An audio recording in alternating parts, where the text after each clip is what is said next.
So today we're going to talk about what would happen if you were to actually starve your colon, your large intestine, of the fiber it really needs to support your colon cells, because we all know that fiber is essential. It's almost classified as a nutrient. There's just a lot of confusion in this area and a lot of questions that people have. And so we're just going to bring up these questions. What type of food would our bodies be best designed to consume? Are we really herbivores, plant eaters? Okay. Are we carnivores, meat eaters?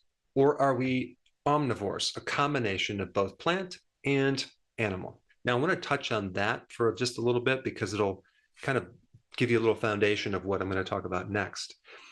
If we take a look at a cow, which is an herbivore, cows are not designed to consume meat. They were designed to consume grass. And of course, we end up feeding them grains, right? More than grass, which makes a huge difference in the health of that cow, which I want to bring up since I have cattle and I was involved in a study comparing grass-fed to grain-fed cattle. So this is very interesting. Now, if we just take the pH of the stomach of a cow, when it consumes grain, it's 10 times more acid than if it consumes grass. So typically the pH of the cow's stomach should be about 6.4. That's almost 7. It's almost neutral, okay? But when a cow starts consuming grain, the pH changes. It becomes 10 times more acidic. It's right around like 5.3, okay? And when you talk about pH, every whole number when it comes down, like from a 6 to a 5, is not just one number, it's by a power of 10. And there's a big problem nowadays with cows consuming grains. They develop a common condition called subacute ruminal acidosis. This is a situation where their microbiome is creating a very acidic condition, and this creates a lot of inflammation. And it's already a known factor that cows that are raised on grains have a more inflammatory profile in their meat. In other words, the omega-6 to omega-3 is really off. On grain-fed, it's like 8 to 1. Okay, so very small amounts of omega-3. Grass-fed is like 3 to 1, which is better. In the study that I participated in, my beef came to almost a 1-to-1. So it was definitely not an inflammatory type meat. It was definitely an anti-inflammatory meat because of very low amounts of omega-6 fatty acids. Because you have to realize that the grains are very heavy in omega-6. This could also explain any studies that were done on meats in general. They're probably not doing studies on grass-fed, grass-finished meat. They're doing on the grain-fed meat, which is in some cases inflammatory. So I just wanted to differentiate that one point because it's really what that cow ate that determines the health of that meat. When we take a dog or a cat, they're more carnivore, and wolves eat meat, but they also have been known to eat other things too, whatever's available, grass, acorns, things like that. But typically they're carnivores. And a dog or a cat has an extremely acidic stomach. It's between like 1.05 to 2.2. Okay, that's like battery acid.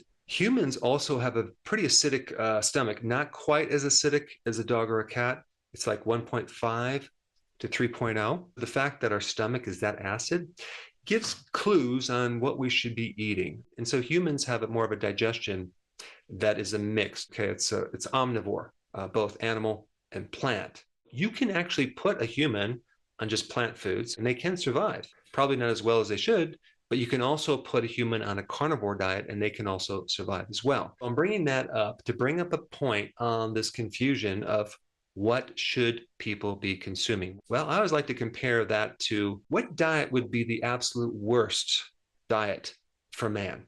Okay, well, it just so happens to be the diet that man is on now. It's called the SAD diet, the standard American diet, where they're doing animal products and plant products, but the definition of their plant products are really grain products. So I want to just put a magnifying glass on plants, right?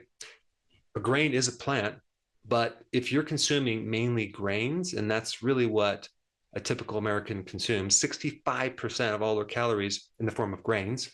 Of course, it's mainly refined grains, but whole grains have a lot of other issues with them. Gluten, other anti-nutrients like phytic acid, which blocks zinc and other minerals, tannins, oxalates, anti-enzyme factors. And it's also true that plants also have some anti-nutrients as well. But I think really what happens if you start someone out on grains, you will start creating damage in your gut. And now, because of that damage, any fiber food is going to be a problem for you. This is why I always recommend if someone has gut damage, they're probably not going to be able to handle all this vegetable fiber salad. Okay, so they should back off on that. The question is it because of the fiber? Is the fiber doing that? Well, I think it's the anti-nutrients in the fiber. Of course, fiber relates to the microbiome. Okay, now I want to bring up the actual subject that I wanted to talk about, the microbiome in relationship to what it eats. If you look at some of the standard textbooks, they usually omit one key function. They don't really talk about it very much, okay?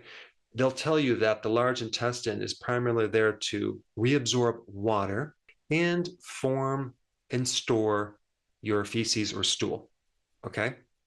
But what about all those microbes? What are they doing? They're fermenting, and they're making things from that fermentation. In the fermentation process, there are small chain fatty acids that are made that are feeding your colon. You also have vitamins that they're making, certain acids, secondary compounds that help your immune system. So the small intestine is about 25 to 23 feet, but the large intestine is about 5 feet. And what happens when you start off the microbes with fiber, they can eat other things. They can even ferment protein. That's right.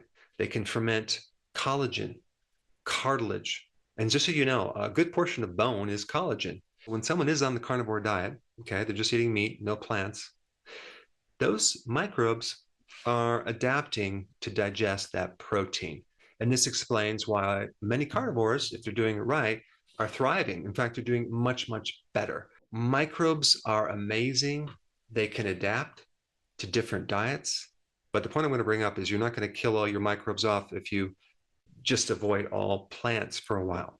But I want to bring up this really important point, okay? When you consume grains or eat animals that have consumed grains, you're usually going to end up with inflammation in your gut, especially if you're genetically predisposed. And then that is going to make it very difficult to digest any plants at all. And I think a lot of people are on the spectrum where they might not have any damage to a little damage to some major damage in their colons. And so some people can handle digesting different plants like salads and things like that, large quantities, kind of like myself. Yet other people on this spectrum, well, you give them plants and they just get bloated, they get constipated, okay? So they should be not consuming plants for a while.